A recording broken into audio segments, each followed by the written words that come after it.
اعوذ باللہ من الشیطان الرجیم بسم اللہ الرحمن الرحیم۔ حضرت ابراہیم علیہ السلام نے ذوالحج کی 8ویں رات ایک خواب دیکھا جس میں کوئی کہنے والا کہہ رہا ہے کہ بے شک اللہ عز و جل تمہیں اپنے بیٹے کو ذبح کرنے کا حکم دیتا ہے۔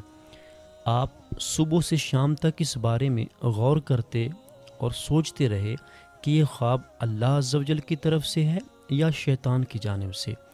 اسی لیے 8 ذوالحج کا نام یوم الترویہ یعنی سوچ بچار کا دن رکھا گیا ہے۔ 9ویں رات پھر وہی خواب دیکھا اور صبح یقین کر لیا کہ یہ حکم اللہ عز و جل کی طرف سے ہے، اسی لیے 9 ذوالحج کو یوم عرفہ یعنی پہچاننے کا دن کہا جاتا ہے۔ 10ویں رات پھر وہی خواب دیکھنے کے بعد آپ علیہ السلام نے صبح اس خواب پر عمل کرنے یعنی بیٹے کی قربانی کا پکا ارادہ فرما لیا، جس کی وجہ سے 10 ذوالحج کو یوم النحر یعنی ذبح کا دن کہا جاتا ہے۔ اللہ عز و جل کے حکم پر عمل کرتے ہوئے بیٹے کی قربانی کے لیے حضرت ابراہیم علیہ السلام جب اپنے پیارے بیٹے حضرت اسماعیل علیہ السلام کو، جن کی عمر اس وقت 7 سال یا 13 سال یا اس سے تھوڑی زائد تھی، لے کر چلے۔ شیطان ان کی جانب پہچان والے ایک شخص کی صورت میں ظاہر ہوا اور پوچھنے لگا، اے ابراہیم کہاں کا ارادہ ہے؟ آپ نے جواب دیا، ایک کام سے جا رہا ہوں۔ اس نے پوچھا، کیا آپ اسماعیل کو ذبح کرنے جا رہے ہیں؟ حضرت ابراہیم علیہ السلام نے فرمایا، کیا تم نے کسی باپ کو دیکھا ہے کہ وہ اپنے بیٹے کو ذبح کرے؟ شیطان بولا، جی ہاں، آپ کو دیکھ رہا ہوں کہ آپ اسی کام کے لیے چلے ہیں۔ آپ سمجھتے ہیں کہ اللہ نے آپ کو اس بات کا حکم دیا ہے؟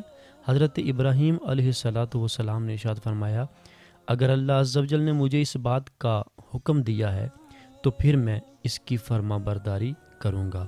یہاں سے مایوس ہو کر شیطان حضرت اسماعیل علیہ السلام کی امی جان حضرت حاجرہ رضی اللہ تعالی عنہا کے پاس آیا اور ان سے پوچھا کہ ابراہیم آپ کے بیٹے کو کہاں لے کر گئے ہیں؟ حضرت حاجرہ رضی اللہ تعالی عنہا نے جواب دیا، وہ اپنے ایک کام سے گئے ہیں۔ شیطان نے کہا، وہ انہیں ذبح کرنے کے لیے لے گئے ہیں۔ حضرت حاجرہ رضی اللہ تعالی عنہا نے فرمایا، کیا تم نے کبھی کسی باپ کو دیکھا ہے کہ وہ اپنے بیٹے کو ذبح کرے؟ شیطان نے کہا، وہ یہ سمجھتے ہیں کہ اللہ عز و جل نے انہیں اس بات کا حکم دیا ہے۔ یہ سن کر حضرت حاجرہ رضی اللہ تعالی عنہا نے ارشاد فرمایا، اگر ایسا ہے تو انہوں نے اللہ عز و جل کی اطاعت یعنی فرما برداری کر کے بہت اچھا کیا۔ اس کے بعد شیطان حضرت اسماعیل علیہ السلام کے پاس آیا اور انہیں بھی اسی طرح بہکانے کی کوشش کرنے لگا، لیکن انہوں نے بھی یہی جواب دیا کہ اگر میرے ابو جان اللہ عز و جل کے حکم پر مجھے ذبح کرنے لے جا رہے ہیں تو بہت اچھا کر رہے ہیں۔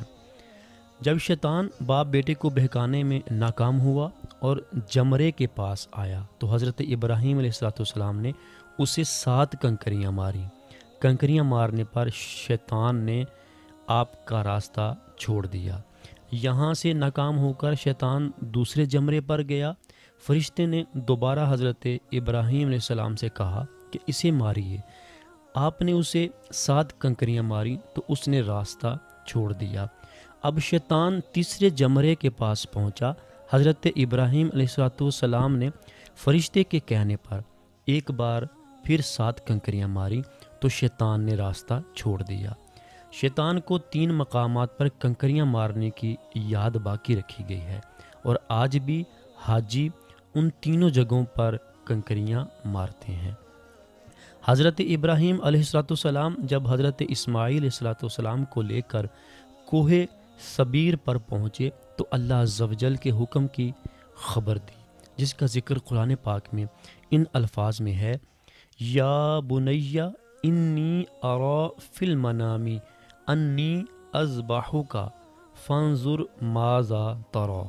ترجمہ کنز ایمان، اے میرے بیٹے، میں نے خواب دیکھا، میں تجھے ذبح کرتا ہوں، اب تو دیکھ تیری کیا رائے ہے؟ تو فرما بردار بیٹے نے یہ سن کر جواب دیا، یا اباتف ما تؤمر ستجدنی ان شاء اللہ من الصابرین۔ ترجمہ کنز ایمان، اے میرے باپ کیجئے جس بات کا آپ کو حکم ہوتا ہے، خدا نے چاہا تو قریب ہے کہ آپ مجھے صابر یعنی صبر کرنے والا پائیں گے۔ حضرت اسماعیل علیہ السلام نے اپنے والد محترم سے مزید عرض کی کہ ابو جان، ذبح کرنے سے پہلے مجھے رسیوں سے مضبوط باندھ دیجیے تاکہ میں ہل نہ سکوں، کیونکہ مجھے ڈر ہے کہ کہیں میرے ثواب میں کمی نہ ہو جائے، اور میرے خون کے چھینٹوں سے اپنے کپڑے بچا کر رکھیے تاکہ انہیں دیکھ کر میری امی جان غمگین نہ ہو۔ چھری خوب تیز کر لیجئے تاکہ میرے گلے پر اچھی طرح چل جائے، یعنی گلا فوراً کٹ جائے، کیونکہ موت بہت سخت ہوتی ہے۔ آپ مجھے ذبح کرنے کے لیے پیشانی کے بل لٹا دیجئے گا، یعنی چہرہ زمین کی طرف ہو، تاکہ آپ کی نظر میرے چہرے پر نہ پڑے۔ اور جب آپ میری امی جان کے پاس جائیں تو انہیں میرا سلام پہنچا دیجئے گا، اور اگر آپ مناسب سمجھیں تو میری قمیض انہیں دے دیجئے گا، اس سے ان کو تسلی ہوگی اور صبر آ جائے گا۔ حضرت ابراہیم علیہ السلام نے ارشاد فرمایا، اے میرے بیٹے، تم اللہ عز و جل کے حکم پر عمل کرنے میں میرے کیسے عمدہ مددگار ثابت ہو رہے ہو۔ پھر جس طرح حضرت اسماعیل علیہ السلام نے کہا تھا ان کو اسی طرح باندھ دیا، اپنی چھری تیز کی، حضرت اسماعیل علیہ السلام کو پیشانی کے بل لٹا دیا، ان کے چہرے سے نظر ہٹا لی اور ان کے گلے پر چھری چلا دی، لیکن چھری نے اپنا کام نہ کیا، یعنی گلا نہ کاٹا۔ اس وقت حضرت ابراہیم علیہ السلام پر وحی نازل ہوئی، ترجمہ کنز ایمان ہے، اور ہم نے اسے ندا فرمائی کہ اے ابراہیم، بے شک تو نے خواب سچ کر دکھایا، ہم ایسا ہی صلہ دیتے ہیں نیکوں کو، بے شک یہ روشن جانچ تھی، اور ہم نے ایک بڑا ذبیحہ اس کے فدیے میں دے کر اسے بچا لیا۔ حضرت ابراہیم علیہ السلام نے جب حضرت اسماعیل علیہ السلام کو زمین کو ذبح کرنے کے لیے زمین پر لٹایا تو اللہ عز و جل کے حکم سے حضرت جبرائیل علیہ السلام بطور فدیہ جنت سے ایک مینڈھا یعنی دمبا لے کر تشریف لائے، اور دور سے اونچی آواز میں فرمایا، اللہ اکبر اللہ اکبر۔ جب حضرت ابراہیم علیہ السلام نے یہ آواز سنی تو اپنا سر آسمان کی طرف اٹھایا اور جان گئے کہ اللہ عز و جل کی طرف سے آنے والی آزمائش کا وقت گزر چکا ہے، اور بیٹی کی جگہ فدیے میں مینڈھا بھیجا گیا ہے، لہٰذا خوش ہو کر فرمایا، لا الہ الا اللہ واللہ اکبر۔ حضرت اسماعیل علیہ السلام نے یہ سنا تو فرمایا، اللہ اکبر وللہ الحمد۔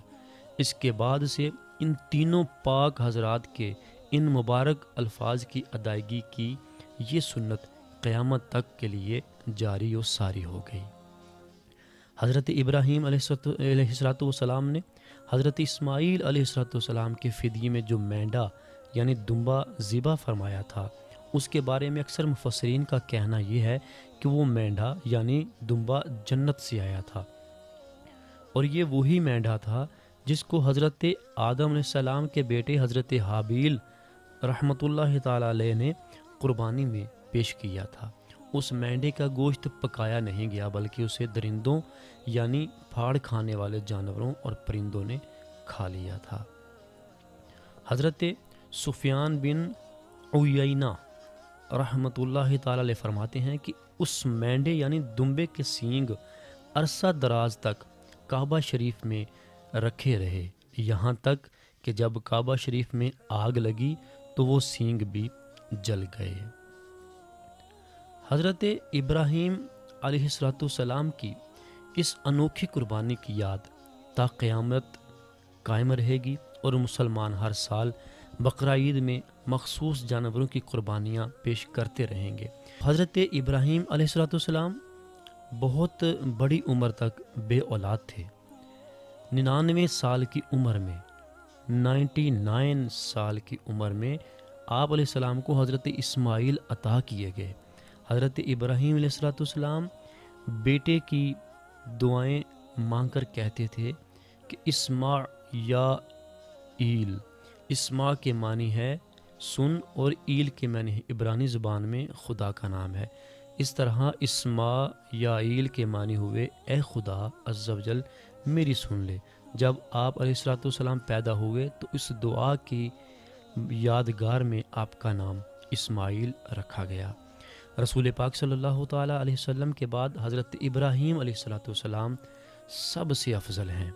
حضرت ابراہیم علیہ السلام ہی اپنے بعد آنے والے سارے انبیاء کرام علیہ السلام کے والد ہیں۔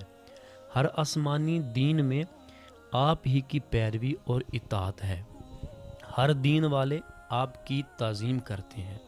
آپ ہی کی یاد قربانی ہے۔ آپ ہی کی یادگار حج کے ارکان ہیں۔ آپ ہی کعبہ شریف کی پہلی تعمیر کرنے والے یعنی اسے گھر کی شکل میں بنانے والے ہیں۔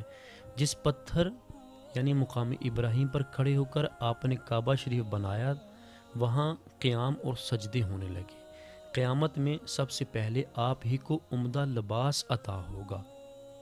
اس کے فوراً بعد ہمارے حضور صلی اللہ تعالیٰ علیہ وآلہ وسلم کو عطا ہوگا۔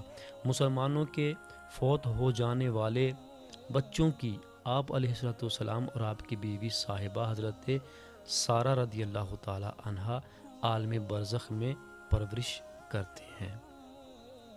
حضرت ابراہیم علیہ السلام پر 2 بھوکے شیر چھوڑے گئے۔ اللہ عز و جل کی شان دیکھیے کہ وہ بھوکے ہونے کے باوجود آپ علیہ السلام کو چاٹنے اور سجدہ کرنے لگے۔